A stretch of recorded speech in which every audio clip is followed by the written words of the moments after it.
Problems आएगी, हम मानने को तैयार नहीं। जैसे जब बच्चे एग्जाम देते हैं, ये पेरेंट्स के लिए खास करके, तो अगर बच्चा कभी बोल भी रहा है कि अगर अच्छे पेपर में, ऐसे मत बोलो, शुभ शुभ बोलो, क्यों नहीं जाएगा अच्छा पेपर, क्यों नहीं पास होगी, यानी आप बात ही नहीं कर रहे हो कि वो फेल हो सकता है। तो जिस चीज के बारे में बात भी नहीं हो रही है, अगर वो हो गया तो कैसे इंसान उसको सहन कर सकता है, ये आपको समझना पड़ेगा ना। आप अगर किसी चीज के बारे में बात ही नहीं कर रहे हो तो आप उसको सहन कैसे करोगे, उसका सामना कैसे करोगे। तो आपको दोनों चीजें लेकर चलनी पड़ेगी कि हाँ भाई एग्जाम देने जा रहे हैं तो पास भी हो सकते हैं, फेल भी हो सकते हैं। पास हो गए तो क्या करना है, प्लान तैयार रखो। फेल हो गए तो क्या करना है, वो भी प्लान तैयार रखो। प्लानिंग पूरी करके रखो अपनी कि ये नहीं तो ये नहीं तो ये, तभी जाकर आप देखेंगे कि आपके पास उदास होने का समय ही नहीं है। हमारे पेरेंट्स हमेशा हमसे कहते हैं, मेरे तो हमेशा मुझसे कहते थे जब भी कोई इशू होता था कि खाली दिमाग शैतान का घर, इसलिए खाली नहीं बैठना, खास करके जब चीजें आपके हिसाब से नहीं हो रही, क्योंकि उस वक्त हम जाते हैं ओवर थिंकिंग की ओर।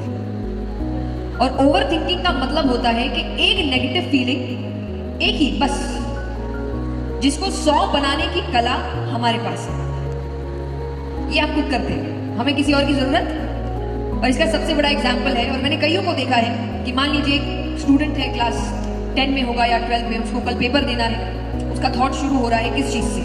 मैंने कहा कि आपको सोल्यूशन निकालने, वो सोल्यूशन के पीछे नहीं भागते, थॉट शुरू हो रहा है कल पेपर अच्छा नहीं गया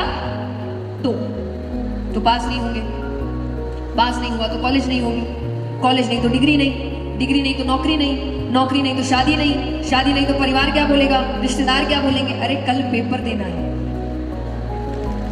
और ये शादी बच्चे प्लान करके बैठे हैं, जिसमें ये सब होने की संभावना ना के बराबर है, पर ये सोचने की कला हमारे पास है।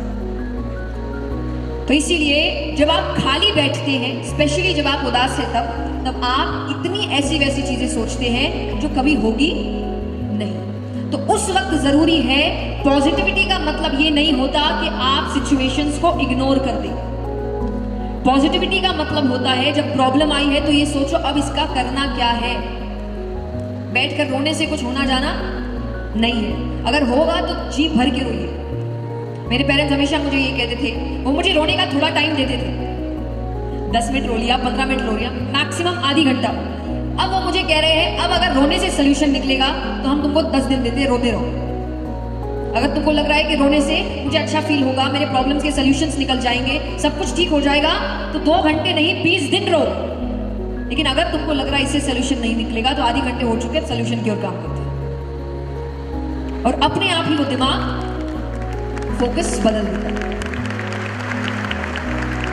तो पॉजिटिविटी का मतलब ना तो इग्नोरेंस होता है और ना फीलिंग्स को दबाना होता है। पॉजिटिव इंसान रोबोट नहीं होता कि उसको स्ट्रेस नहीं होगा या वो रोएगा नहीं या उसको टेंशन नहीं होगी, सब होगा, वो सबको एक्नॉलेज भी करेगा, लेकिन जितने समय के लिए करना चाहिए उतने ही समय के लिए करेगा। तो जब आपको चोट लगती है तो इसका मतलब ये नहीं ये बोलना है कि चोट नहीं लगी, लगी है भाई, दर्द भी हो रहा है, दवाई भी लगानी पड़ेगी, लेकिन उसका नेक्स्ट स्टेप क्या है, क्यों?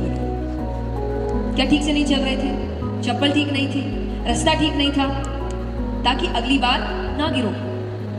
लेकिन हमारा काम है सिर्फ रोना, फिर उस चीज को भूल जाना और फिर उसी रास्ते से वापस जाना और फिर से गिरना। मैंने बहुत सुंदर बात पढ़ी थी कि जब आप अपने मिस्टेक से नहीं सीखते ना तो आप उनको वापस रिपीट करते हैं। इसीलिए जरूरी है कि आप जो गलतियां करते हैं उनसे सीख लीजिए। तो सबसे पहला पॉइंट कि हर चीज मेरे हिसाब से नहीं होती। दूसरा, जिस चीज पे हमने एंड किया पहला पॉइंट, वो ही कि अपने मिस्टेक से सीखिए, और उसके लिए मिस्टेक्स करने पड़ेंगे, काम करना पड़ेगा, मिस्टेक से डरना नहीं पड़ेगा। जैसे हम अपने 5 साल पहले का फेसबुक प्रोफाइल देखते हैं, 10 साल पहले का फेसबुक प्रोफाइल देखकर हमें लगता है हम क्या कर रहे थे, ये कैसी बातें लिख रहे हैं, ये कैसी फोटोज डाल रहे हैं, करते हैं कि नहीं, हाँ कि ना?